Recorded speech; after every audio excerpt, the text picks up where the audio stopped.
অবস্থান আপনি কিভাবে মূল্যায়ন করেন প্লিজ?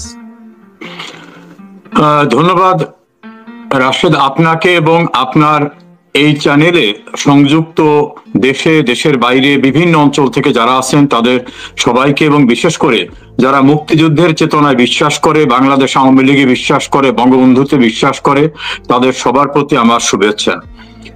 দেখুন,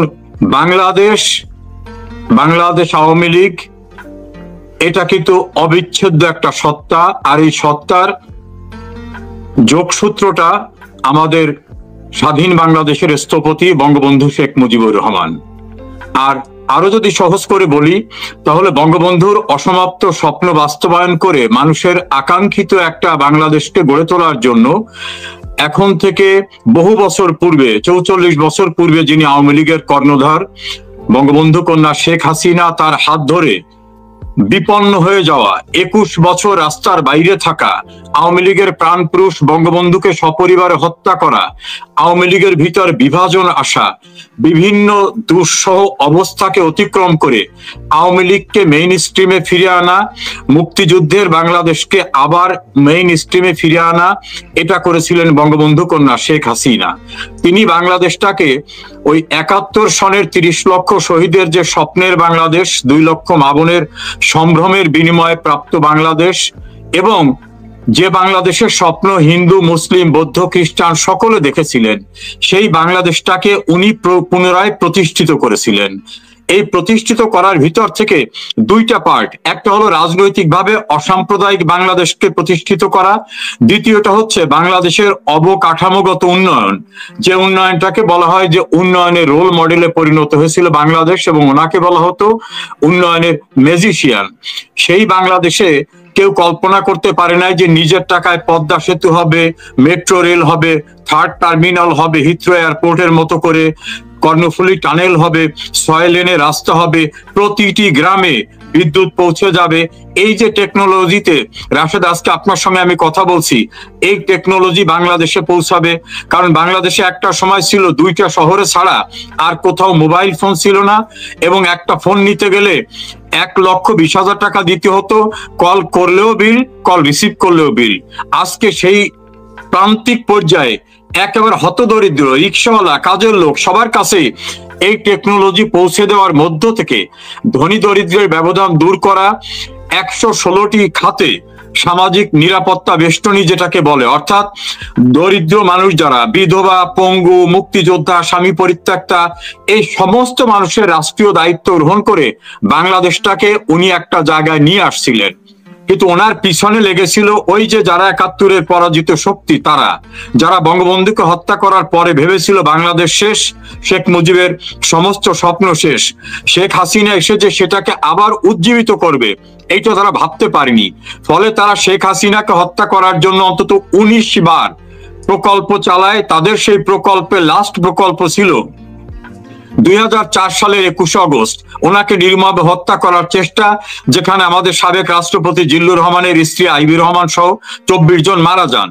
এরপরে যখন আল্লাহ ওনাকে বাঁচিয়ে রাখছে, তখন মেটিকুলাস ডিজাইনে ওনাকে রাষ্ট্র ক্ষমতা থেকে সরিয়ে দেওয়ার জন্য 2024 সালে একটা তথাকথিত কোটা বিরোধী আন্দোলনের নামে পরিকল্পিতভাবে জঙ্গি আন্দোলন করে ওনাকে সরিয়ে দেওয়ার ফলে বাংলাদেশটা আজকে বিপন্ন অবস্থায় পড়েছে।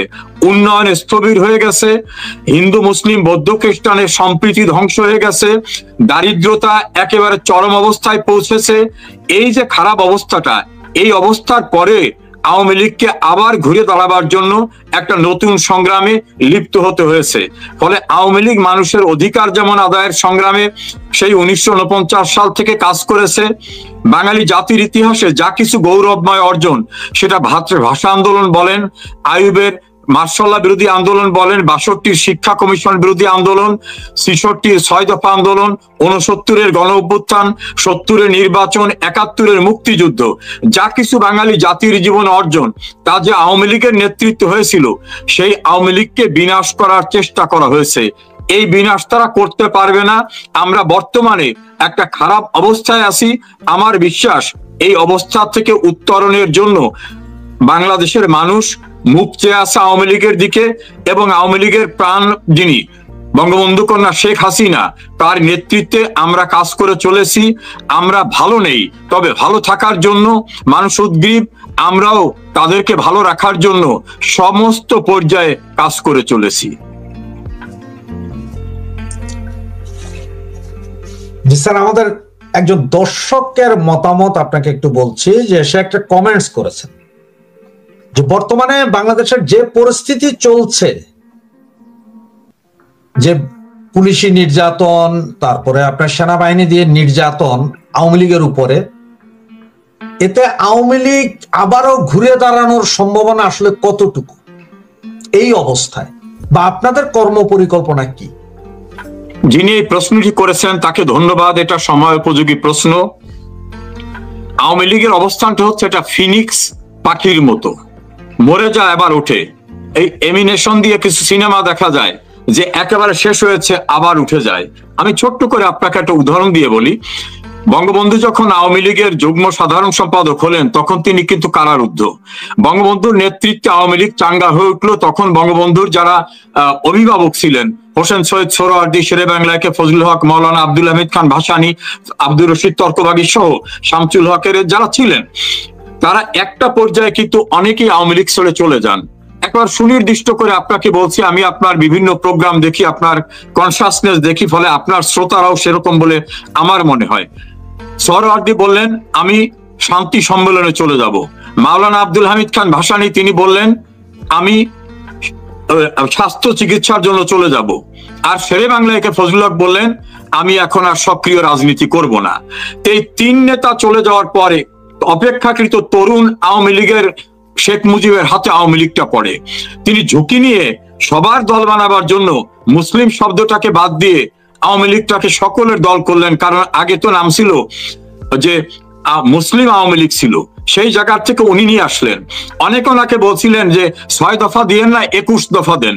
উনি বললেন না, এই 6 দফার ভিতরেই বাঙালির মুক্তির সনদ আছে। তখন আওয়ামী লীগের কিছু নেতারা ওনার সঙ্গে বিরোধিতা করেছিল, কিন্তু পাকিস্তানিরা ঠিকই বুঝছিল যে এই 6 দফা হচ্ছে বিচ্ছিন্নতার দফা, তারা এইভাবে অভিহিত করছিল। তারপর 69-এর গণঅভ্যুত্থানের পূর্বে অনেকে বলছিলেন যে আইয়ুবের মার্শাল্লার বিরোধিতা করা ঠিক হবে না। বঙ্গবন্ধু বললেন যে মার্শাল্লার যদি বিরোধিতা করা ঠিক না হয় তাহলে কিন্তু ওই মার্শাল্লাহ স্থায়ী করে দেবে, আমাদের কোনো দাবি আদায় হবে না। 69-এ যখন বঙ্গবন্ধুকে আগরতলা ষড়যন্ত্র মামলা দিয়ে মৃত্যুদণ্ড দিতে চাইলো, তখন আওয়ামী লীগের কিছু নেতারা ওনাকে বলছিলেন যে আপনি প্যারোলে মুক্তি নেন। বঙ্গবন্ধু বললেন যে একবার প্যারোল স্বীকার করলে ওদের কাছে আর আমরা কোনোদিন দাঁড়াতে পারবো না। ফলে কিন্তু সেই আগরতলা ষড়যন্ত্র মামলা ওরা উচ্ছেদ করতে বাধ্য হয়। বঙ্গবন্ধুকে পাকিস্তানের মিয়ন আলী কারাগারে নেওয়ার পরে মৃত্যুদণ্ডের রায় ওনাকে শোনানো হলো যে আপনাকে তো মৃত্যুদণ্ড দেওয়া হয়েছে, এখন এই রায় কার্যকর করা হবে, আপনার কোনো চাওয়া আছে কিনা? বঙ্গবন্ধু একটু স্থবির হয়ে বললেন যে একটা চাওয়া আছে।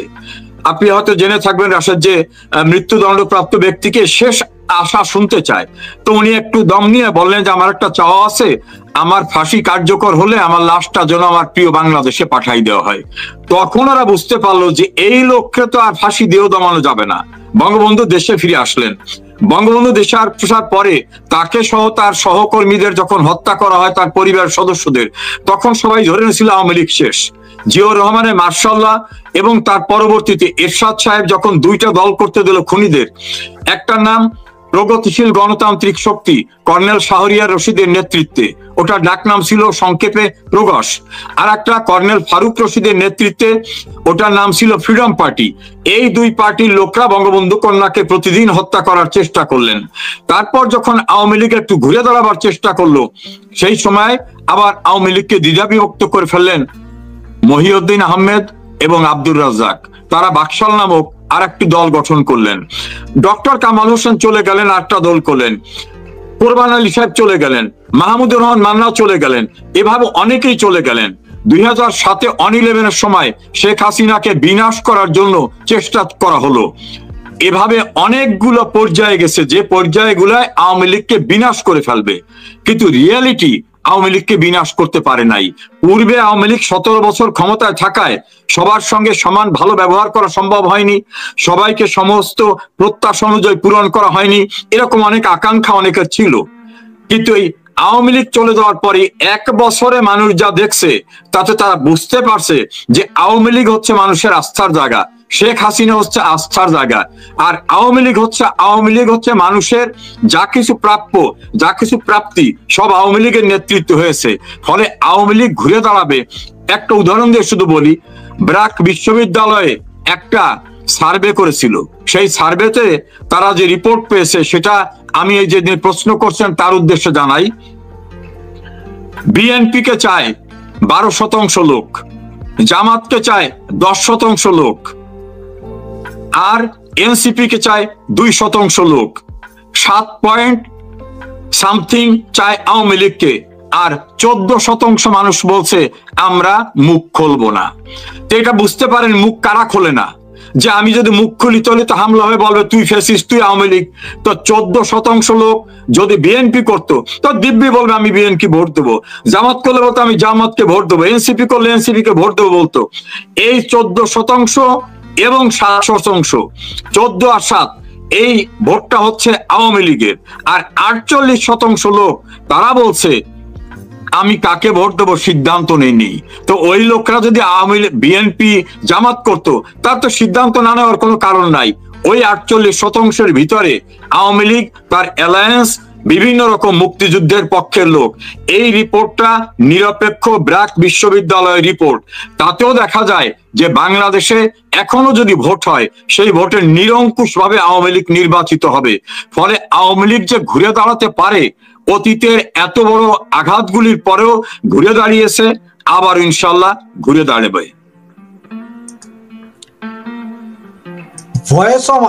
ভয়েস অফ আমেরিকার একটা জরিপে দেখা গেছে, আপনার ভোয়া যেটা, সে 55% লোক এখনো আওয়ামী লীগকে চায়। তাহলে এই মুহূর্তে ডাক্তার ইউনূস সাহেব যে ইলেকশনের কথা বলছেন, ফেব্রুয়ারিতে ইলেকশন, এই ইলেকশন হলে কি আওয়ামী লীগকে এই ইলেকশনে আসবে? আওয়ামী লীগ নিষেধাজ্ঞা তুলে নিয়েছে, তাহলে আওয়ামী লীগ ভোটের রাজনীতিতে বিশ্বাস করে। কারণ 70 সালে মাওলানা আব্দুল হামিদ খান ভাসানীর নেতৃত্বে অন্যরা বলছিল ভোটে যাবেন না, তারা খারাপ কথা বলছিল যে এটা 2 কুকুরের লড়াই, আমাদের মুক্তিযুদ্ধকে 2 কুকুরের লড়াই বলছিল। আর 70-এর নির্বাচনে মাওলানা আব্দুল হামিদ খান ভাসানী তখন প্রমিনেন্ট নেতা, তিনি বলছিলেন না এইসব নির্বাচনে আমরা নাই। আর বঙ্গবন্ধু বলছিলেন নির্বাচন না হলে আমি কি করে বলবো যে মানুষ আমার পক্ষে আছে কিনা। যে এখনো আওয়ামী লীগ বিশ্বাস করে যদি ভোট হয়, ভোটে আওয়ামী লীগ যাবে এবং মানুষ তাদেরকে নির্বাচিত করে দেখাবে যে আওয়ামী লীগের উপর আস্থা। ভয়েস অফ আমেরিকার যে সার্ভেটা, সেই সার্ভে এমন সব এলাকা হয়েছে যেখানে আওয়ামী লীগের তৃণমূলের কর্মীরা পর্যন্ত থাকতে পারে না, তারপরেও মানুষ ভোট দিয়ে বলছে আমরা আওয়ামী লীগকে চাই। অর্থাৎ এখনো বাংলাদেশের মানুষের আশা ভরসার স্থল আওয়ামী লীগ। ফলে যদি নির্বাচনের সুযোগ পায়, আমার বিশ্বাস যদি মেকানিজমের নির্বাচন না হয়, পলিউট করা নির্বাচন না হয়, পূর্বের থেকে রেজাল্ট তৈরি করা নির্বাচন না হয়, তাহলে আওয়ামী লীগ অবশ্যই নির্বাচনে যাবে ইনশাআল্লাহ। তার মানে কি আপনারা ডাক্তার ইউনূস গভর্নমেন্টের অধীনে নির্বাচন যাবেন? আমরা ইউনূসের অধীনে, তো ইউনূস তো নিজেই একটা অসাংবিধানিক লোক। আমাদের নেতৃত্ব পরিষ্কার ভাবে বলে দিয়েছেন, যে ব্যক্তিটি নিজে আওয়ামী লীগকে নিষিদ্ধ ঘোষণা করে, যে ব্যক্তি বলে যে আওয়ামী লীগের কোনো ঠাঁই বাংলাদেশে হবে না, তো আমাকে ভোট কেন, আমার ভোটারকে আসতে দেবে না। আমরা চাই নিরপেক্ষ নির্বাচন কমিশনের অধীনে নির্বাচন হোক, সেই নির্বাচনে অবশ্যই আওয়ামী লীগ অংশগ্রহণ করবে। আমাদের সংবিধানে তো আপনার তত্ত্বাবধায়ক সরকার বা ইন্ট্রিম বলে কিছু নেই, তাহলে 106 যেটার মাধ্যমে এই সরকার আসলো, এটাকে কি আমরা অবৈধ বলতে পারি না? সংবিধানে তো দেখুন গত এপ্রিল মাসে আমি এইটার উপরে একটা অস্ট্রেলিয়া প্রবাসী ফজলুল বারী এবং আরেকজন সঞ্চালক নবনীতার সঙ্গে 2টা ইন্টারভিউ দিয়ে এই তথ্যটা আমি সামনে নিয়ে আসছিলাম। নিয়ে আসার পর ইচ্ছা মতো আমাকে গালিগালাজ ফেসবুকে করছেন অনেকে, কেউ কেউ বলছেন যে এটা খুবই গুরুত্বপূর্ণ প্রশ্ন। এমনকি আমার দলের নেতারাও অনেকে প্রথমে একটু ঝিমিয়ে গেছিলেন, পরে বলছেন সঠিক। সেই প্রসঙ্গটা আপনার দর্শক শ্রোতাদের উদ্দেশ্যে ক্লিয়ার করে বলি। বাংলাদেশের সংবিধানের ঊর্ধ্বে কিন্তু বাংলাদেশের রাষ্ট্রপতিও না, বাংলাদেশের প্রধান বিচারপতিও না। যে সংবিধানে বিধিবিধান নাই সেটা তৈরি করার ক্ষমতা বাংলাদেশের সুপ্রিম কোর্টের নাই, বাংলাদেশের রাষ্ট্রপতিরও নাই। রাষ্ট্রপতি জানতে চেয়েছিলেন সুপ্রিম কোর্টের কাছে যে এই মুহূর্তে তো প্রধানমন্ত্রী নেই, তাহলে আমি কি কাজ করতে পারি, কিভাবে কি করতে পারি, উপদেষ্টামূলক পরামর্শ চাই। সুপ্রিম কোর্ট সেই সময় পরামর্শ দিয়েছে কিনা সেটা বিতর্কিত, কারণ সুপ্রিম কোর্টের প্রধান বিচারপতি এবং জ্যেষ্ঠ বিচারপতিরা তখন ক্যান্টনমেন্টে ছিলেন, পরে সেই তথ্য আবিষ্কার হয়েছে। তারপর আমি ধরে নিই কথার কথা যে সুপ্রিম কোর্ট একটা মতামত দিয়েছে, সেই মতামতের কপি আমার কাছে আছে। সুপ্রিম কোর্ট কোথাও বলে নাই যে আপনি অন্তর্বর্তীকালীন সরকার গঠন করতে পারেন। সুপ্রিম কোর্ট বলছেন সংবিধানে অন্তর্বর্তীকালীন সরকার গঠনের কোনো বিধান নাই, তবে জরুরি কার্য নির্বাহ করার জন্য রাষ্ট্রপতি প্রধান উপদেষ্টা নিয়োগ করতে পারেন, শপথ দিতে পারেন। রাষ্ট্রকে এইখানে মনে রাখতে হবে সুপ্রিম কোর্ট কোথাও বলে নাই অন্তর্বর্তীকালীন সরকার গঠন করতে পারেন। এখন কেউ কেউ বলে যে কেন, ওই যে বলছে প্রধান উপদেষ্টা তো রাষ্ট্রপতি উপদেষ্টা হতে পারে, প্রধান উপদেষ্টা তো রাষ্ট্রপতিকে সাহায্য করার জন্য হতে পারে, অন্য উপদেষ্টা হতে পারে, কারণ রাষ্ট্রপতির সচিব থাকে, সহকারী থাকে, মিলিটারি সেক্রেটারি থাকে, তিনি তো ওই রকম হতে পারেন। এবং আমার এই কথাটা নেক্সাস খুঁজে পাবেন, নিউ এজের সম্পাদক নুরুল কবির তিনি ডক্টর ইউনূসকে একটা ইন্টারভিউ করেছিলেন। তিনি জিজ্ঞেস করছিলেন, আমার ওই বক্তব্যটার পরে কিন্তু এটা জিজ্ঞেস করছিলেন যে প্রসঙ্গ উঠেছে যে আপনি প্রধান উপদেষ্টা, আপনি কার উপদেষ্টা? ডক্টর ইউনূস বলেই ফেলছে আসলে তো ভেবে দেখিনি আমি কার উপদেষ্টা। তাহলে উনি যদি অন্তর্বর্তীকালীন সরকারের উপদেষ্টা হয় তাহলে তিনি বলতেন যে আমি অন্তর্বর্তীকালীন সরকারের উপদেষ্টা, এবং ওনার যে নিয়োগটা হয়েছে সেই নিয়োগপত্রের ভিতরে কোথাও লেখা নাই যে ওনাকে অন্তর্বর্তীকালীন সরকারের প্রধান উপদেষ্টা হিসাবে আমি মোহাম্মদ শাহাবুদ্দিন রাষ্ট্রপতি নিয়োগ করলাম।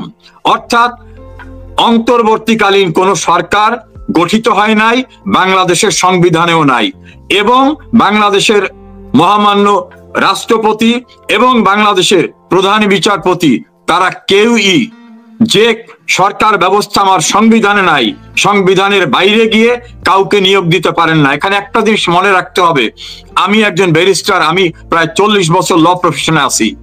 আমাদের সংবিধানের অনুচ্ছেদ 7-এ বলা হয়েছে প্রজাতন্ত্রের ক্ষমতার মালিক জনগণ, জনগণের আশা আকাঙ্ক্ষার অভিপ্রায়ের অভিব্যক্তি এই সংবিধান, অর্থাৎ জনগণের অভিপ্রায়ের অভিব্যক্তি এই সংবিধান। অনুচ্ছেদ 2-এ বলা হয়েছে এই সংবিধানের বিধানাবলীর বাইরে কোন আইন করা যাবে না, যদি করা হয় যতটুকু এই সংবিধানের সঙ্গে সাংঘর্ষিক ততটুকু বাতিল হবে, বাতিল করা যাবে না, বাতিল হবে। তাহলে সংবিধানে যেটা নাই সেটা যদি কেউ দাবিও করে সেটা বাতিল। আসিফ নজরুলকে জিজ্ঞাসা করেছিল একজন সাংবাদিক যে আপনারা ক্ষমতায় বসলেন, বাংলাদেশের সংবিধানের তত্ত্বাবধায়ক ব্যবস্থা নাই, আপনারা ভোট পাননি, কিসের ভিত্তিতে বসলেন? আসিফ নজরুল কোনো জবাব দিতে পারে নাই।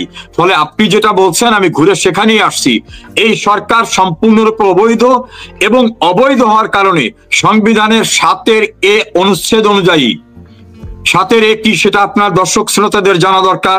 7-এতে বলা হয়েছে এই সংবিধানের বিধিবিধানকে যদি কেউ অস্বীকার করে, লঙ্ঘন করে, ভঙ্গ করে, জনগণের আস্থাহীনতার চেষ্টা করে, যদি ষড়যন্ত্র করে, কেউ সমর্থন করে, অনুসমর্থন করে, অর্থাৎ সংবিধানের বিধিমালার বাইরে যে যদি কেউ কিছু করে, সেটাকে কেউ সমর্থন করে, তাহলে সেটার নাম হবে রাষ্ট্রদ্রোহিতার অপরাধ।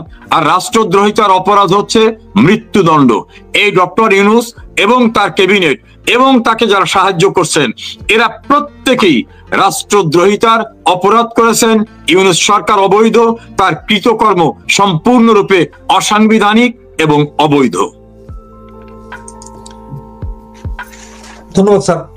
এই যে এখন সেনাবাহিনী এবং সিভিল কোড, সেনা কোড সিভিল কোড নিয়ে যে ঝামেলাটা চলতেছে, আপনার সম্ভবত আমার জানা মতে 54 জন